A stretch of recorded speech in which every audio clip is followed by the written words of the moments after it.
Hi, and welcome to another episode of Hot Takes with me, the Silver Fox.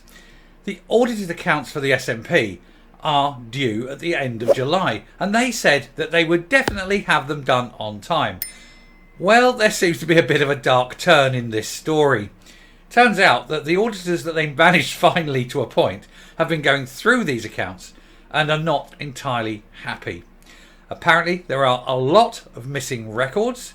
There's a lot of explanations by the accountants in there saying that they couldn't find this, couldn't find that. They couldn't then justify or verify a lot of, particularly the receipts. And as someone with about 36 or so years experience in accounts at all levels, I can tell you now that when you have incomplete records like that, it's a bit shady. No accountant loses that many records unless it's on purpose. Now, given that these are particularly receipts driven, it does seem that there seems to be a little bit of, let's just say, the possibility of dodgy money flowing into the S&P. Possibly even laundering, perhaps. Who knows? But until these are resolved, I would suggest that they cannot present audited accounts that are fully and readily acceptable as such. We'll take a look at this article, see what's going on, and see why everything about the S&P is shady. Here goes. So, huge red flag in S&P's murky finances as auditor finds records of cash and cheques not kept by the party. When you are hiding where the money comes from, that is usually a sign that that money isn't coming from a good place.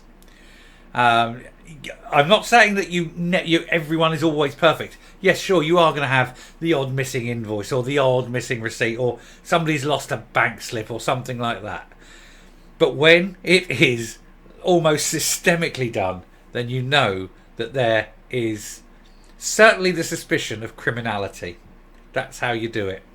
And it's one of the things that you learn when you do accounts, and that is you learn the difference between small mistakes and repetitive small mistakes. And even big mistakes are less important than repetitive small mistakes, because it indicates that there's something shady going on if it's the same thing time and time again. But, I can't speak without looking at the books myself. However, from expert knowledge that I have given over nearly 40 years, 36 odd years, I can tell you now, it stinks even from this distance. Anyway, the Nationalists claim that they would be able to submit their accounts to the Electoral Commission by the end of the month, although their Manchester-based accountants highlighted a huge transparency issue within them. Well, what do we expect? It is the S&P. They don't do transparent, they don't do open, they don't do free, and they certainly don't do honest if they can avoid it. So the S&P have claimed that they will meet statutory deadlines for submitting audited accounts to the Electoral Commission, despite the auditors finding a huge red flag. AMS accountants highlighted one aspect of concern within them, that original records for cash and cheques received were not kept.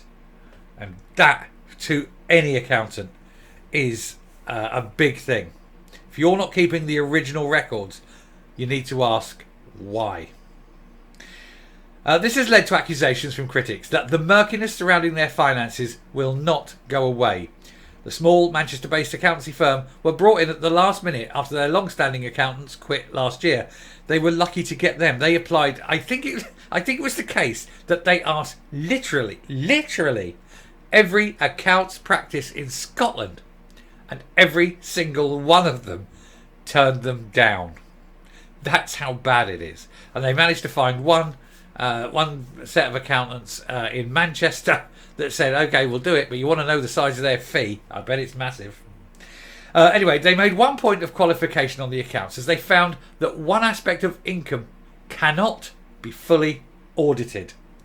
They wrote, during the course of our audit, we identified that original documentation in respect to some items of cash and cheques received for the current and prior year relating to membership, donations and raffle income were not kept by the party.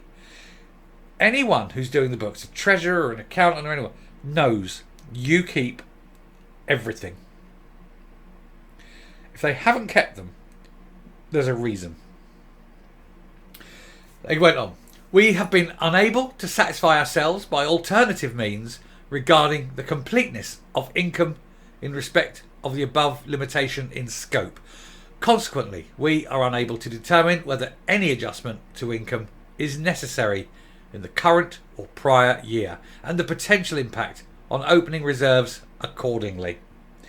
And so basically they're saying, though there's money there, we can see there's money there, we don't know where it came from, we're not saying it's right, we refuse to acknowledge any responsibility for the accuracy or legitimacy of funds received.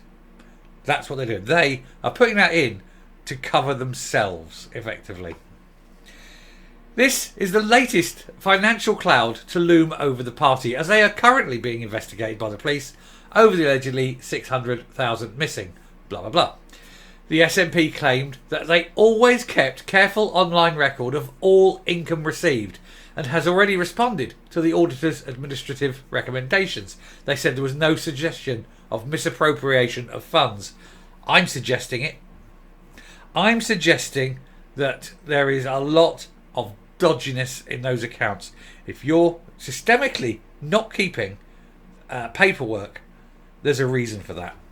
Because the default of any accountant is you keep the backup, you keep the paperwork, you keep the records. The only reason you don't is that you're hiding something. The Scottish Tories highlighted that this is the latest financial revelation that showed the murkiness about their finances just won't go away. Scottish Conservative Chairman Craig Hoy, MSP, said, "The resignation of the party's previous treasurers and auditors was a direct consequence of their hatred of any scrutiny, a corrosive trait that they have also brought into government.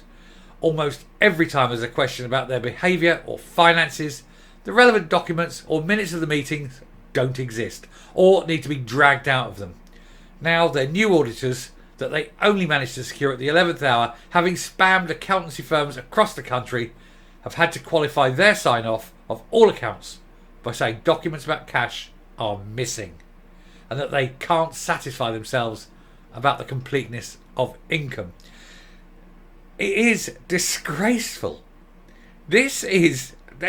If anything was to tell you that this party is dodgy, and I'm going to go even one step further than dodgy, I'm going to say crooked.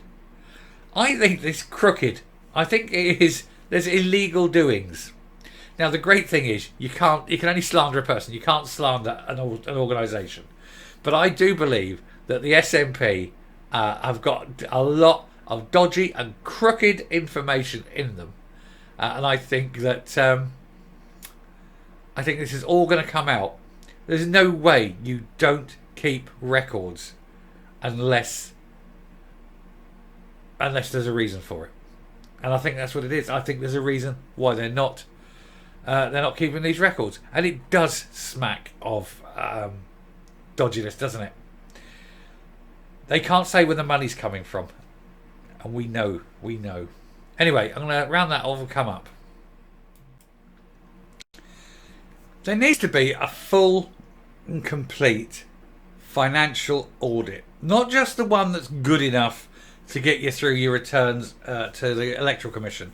I mean a good, full forensic audit by the tax authorities going back 15, 20 years for the entire lifetime, say, of the SNP being the government of Scotland. And I think if they did that, there'd be an awful lot of questions to be asked.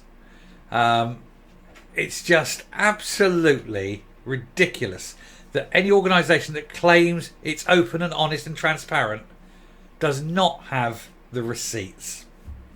It's rule one in accountancy is you keep records. And so when they don't, you just know. That's the flag. That's the danger sign. It's absolutely the danger sign. But do we expect anything else? I don't think anyone watching this video will be shocked by this. I'm certainly not shocked by it. I'm like, yeah, well, I was expecting it. I'm pretty sure everyone was. Anyway, there we go. That's who they are. That's what they are. We know what they are. I shall round off there. Thank you very much for watching the video. Hope it's been enlightening. If you do like the video, do please hit the subscribe button, ring the bell, leave a like, leave a comment, please share the video. And until next time, stay safe, stay well, keep your hand on your wallet when you're near the SMP, and goodbye.